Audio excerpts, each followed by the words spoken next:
Hey, I hope y'all are doing good. Off season's here. It's boring. I'm watching college basketball, watching my Vols. The Vols play the Kentucky Wildcats tonight in basketball. But man, we got 9 months before college football season comes back. So we got a long off season.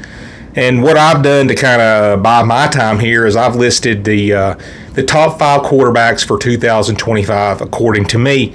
And I know you guys will probably disagree with a lot of this, but that's what makes this fun. Tell me about it. Tell me where I should put some quarterback or not. Maybe some quarterbacks should not even made the top 5. There are good quarterbacks that did not make this list, okay?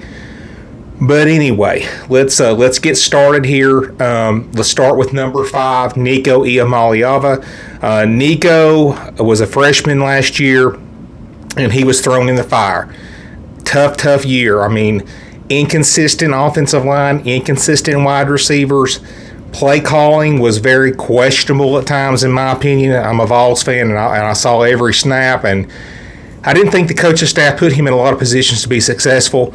But anyway, Nico, at the end of the day, he took Tennessee to the college football playoffs. He threw for over 2,600 yards. He threw for 19 TDs. He rushed for 358 yards and 3 TDs. So I'm hoping that the coaching staff can play to his strengths more this year. I do think he'll be much better just for the fact that he's got one more year underneath him, more experience. He's got 2 good receivers in Chris Brazzell and Mike Matthews that are coming back. We've got some other guys coming back. We picked up some guys in the portal on the offensive line, and they cannot be any worse than, like what John Campbell was. And, and the other guys at blocking. So I think we're going to be better across the offensive line, especially when it comes to pass blocking, and that'll help him a lot. But I think Nico will be better this year. He struggled at times, and there was times he played amazing. And I think this year will be better than 2024. So Nico Iamaleava at number 5. All right, number 4. This was a guy that did not start the season off as the starter. They kind of rotated him in with Graham Mertz, and that is DJ Lagway. He had a lot of big hype surrounding him, and in my opinion, he lived up to the hype. This dude has all the tools. I mean, a lot of guys that have a super strong arm, that's great, but they're not very accurate.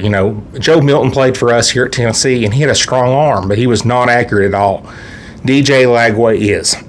He's going to be a sophomore next season, so I think Florida's going to have him for at least a couple more years, and that has to excite Florida Gator fans. And the other thing that has to excite Florida Gator fans is the fact that this team was dead in the water. They were close, in my opinion, to firing Billy Napier. There's probably one game away, maybe, of firing him, and they turned it around. They finished the year beating Ole Miss, beating LSU, beat Florida State, and then winning their bowl game. I think Florida was projected to win like around 5.5 games, and they ended up winning 7 in the regular season and their bowl game. So if I'm a Florida fan, I'm very, very excited for this coming season. In the limited time that DJ Lagway played, too, he still threw for over 1,900 yards. He had 12 TDs. And the thing about DJ Lagway that impressed me was there were some games that his stats were not that impressive.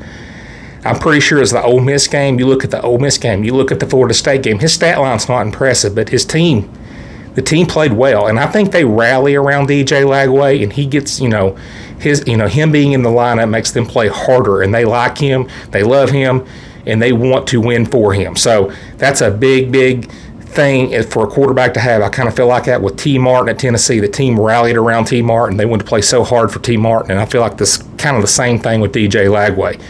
The things that, DJ needs to work on in 2024, though, in my opinion, is he did throw too many interceptions. He had 9 interceptions. He needs to limit that. But I'm nitpicking here. He's a true freshman. I think he'll get much better in 2025, and I'm expecting a big season out of DJ Lagway. So DJ Lagway at number 4. Now at number 3, this might be where I get the biggest pushback. I've got Arch Manning at number 3. Now, he may, at the end of the year, be the best quarterback in the SEC, the country, for that matter. He may be. I mean, he's got the genetics. He's a Manning. He's in a really good offensive system with Steve Sarkisian. But at the same time, there's not really a lot of body of work to look at Arch Manning and say he's the number one quarterback, because in my opinion, there's two guys ahead of him who've got more of a proven track record right now, as of today anyway. But I've got Arch Manning at number 3. He's going to be a redshirt sophomore this year.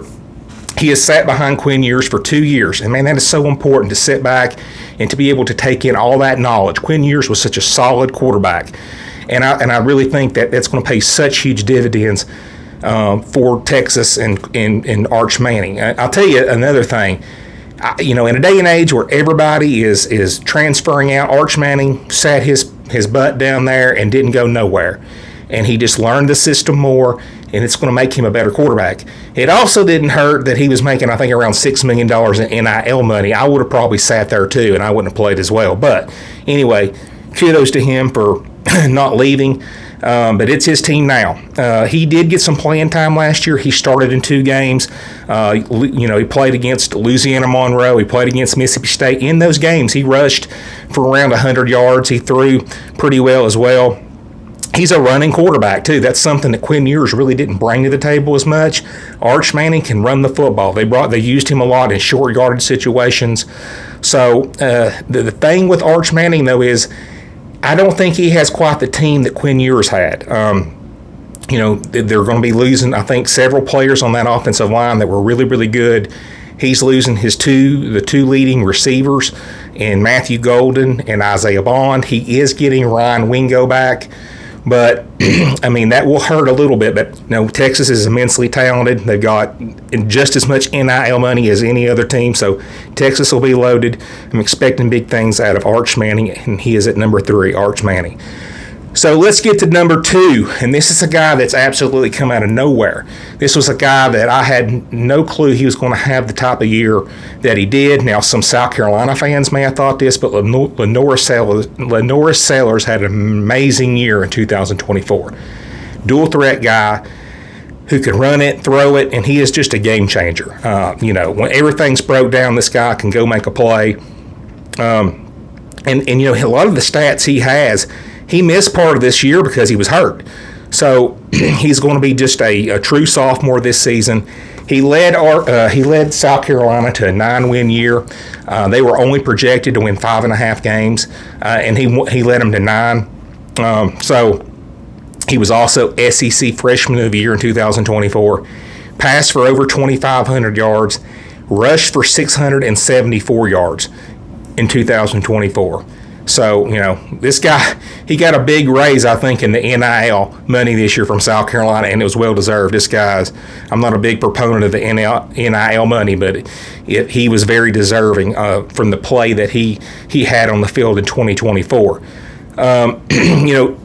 Going into 2025, some things that might hurt him, though, is they are losing Rocket Sanders. I thought he was a very underrated, really good running back that took some pressure off him. The leading receiver, Joshua Simon, he's gone. But he does get back Nick Harbor and Mazio Bennett. That's going to help immensely. So, and the fact that his coach has got another extension, and things are looking good right now for the Gamecocks. Going into 2024, I thought things looked really rough, and I thought, there was a chance that, Beamer might get fired, but he won 9 games, so with a really, really tough schedule. So things are looking good for South Carolina, and things are looking good for Lenora Sellers. So Lenora Sellers at number 2. Now, this is my number 1. I'll probably have a lot of pushback on this. There'll be a lot of people say Arch Manning should be number 1. A lot of people say Lenora Sellers should be number 1. I've got Garrett Nussmeier as number 1. I just think that his track record is more impressive than the other guys. Not much more than Lenora Sellers, but I just think Garrett Nussmeier at number 1, he has a little bit more experience. He's a little more polished. He is not the running threat, obviously, that Lenora Sellers is, but this guy, going into his senior year, he threw for over 4,000 yards. He had 29 TDs. He had the 10th best QBR in the country in 2024. Things that will hurt him this year, though, is he's losing Will Campbell, might have been the best offensive lineman in the country. And he's losing Kyron Lacey and Mason Taylor. Those guys combined for almost 1,500 yards receiving. He is getting back Aaron Anderson, who almost had 900 yards receiving in 2024, so he'll be a big target. for Garrett Nussmeier. But, Garrett Nussmeier, I mean, there's that South Carolina game, he single-handedly won that game for him. And I mean, just an amazing year for Garrett Nussmeier. He is a pro prospect. And what's up with LSU and all these pro-style quarterbacks? It's turned into an NFL gold mine for QBs at LSU. You got Joe Burrow and you got Jaden Daniels, and now you got Garrett Nussmeier. Now, he's not as good as those other two guys, but he's still pretty solid. And I'm a big fan. I think he right now is the best quarterback going into 2025 among SEC quarterbacks. So anyway, guys, I appreciate you sitting here and listening to my rant for 10 minutes talking about the SEC quarterbacks, and I'll talk to y'all later.